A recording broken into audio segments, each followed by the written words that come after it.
Hi, இது MS Intel work. நம்ம வந்து டோரில் வந்து வீல் ஃபிக்ஸ் பண்ணதுக்கப்புறம் கபோர்டில் எப்படி வீல் ஃபிக்ஸ் பண்ணுறதுன்னு பார்க்கலாம். இப்போ பார்த்தீங்களா, நான் அழுத்தி விட்றேன்ல, சைடில் கொடுத்துருக்கிற அந்த ஒரு கிளிப் இருக்கும்.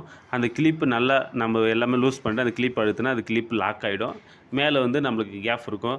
கீழே டோர் வந்து கரெக்டாக அந்த வீல் அந்த இது வைக்கிற இடத்துல கரெக்டாக வச்சுட்டு, நம்ம வந்து மேலே கரெக்டாக அந்த வீல் செட்டிங் பண்ணுற இடத்துல கரெக்டாக வச்சுட்டு, பின்னாடி இருக்கிற நாபை நம்ம எடுத்து விட்டுட்டா ஆட்டோமேட்டிக்காக மேலே போயிட்டு நாப் வந்து லாக் ஆகிடும். அது மாதிரி சிஸ்டமில் தான் கம்பெனியில் கொடுத்துருக்காங்க. ரொம்ப ஈஸி. இருக்கிறதுலே ஸ்லைடிங் டோர் பண்ணுறது ரொம்ப ஈஸி. இந்த வீடியோ வந்து உங்களுக்கு வந்து புரியல அப்படின்னா, இந்த வீடியோ எல்லாத்துக்கும் போட்டு முடிச்சதுக்கப்புறம் பெரிய வீடியோவை நாங்கள் போடுவோம். அதுக்கப்புறம் நீங்கள் பெரிய வீடியோ பார்த்து உங்களுக்கு தெளிவாக புரியும். பார்த்தீங்களா, எல்லாத்தையும் ரெடி பண்ணிட்டோம். மேலே டோர் பண்ணிட்டோம், சைடில் இருக்கிற டோர் பண்ணிட்டோம், எல்லா டோருமே ரெடி பண்ணிட்டோம். அடுத்தது வந்து ட்ராவர் வந்து சீக்ரெட் ட்ராவர் செய்ய போகிறோம். அதை தொடர்ந்து பார்க்கலாம். ஓகே, பாய்.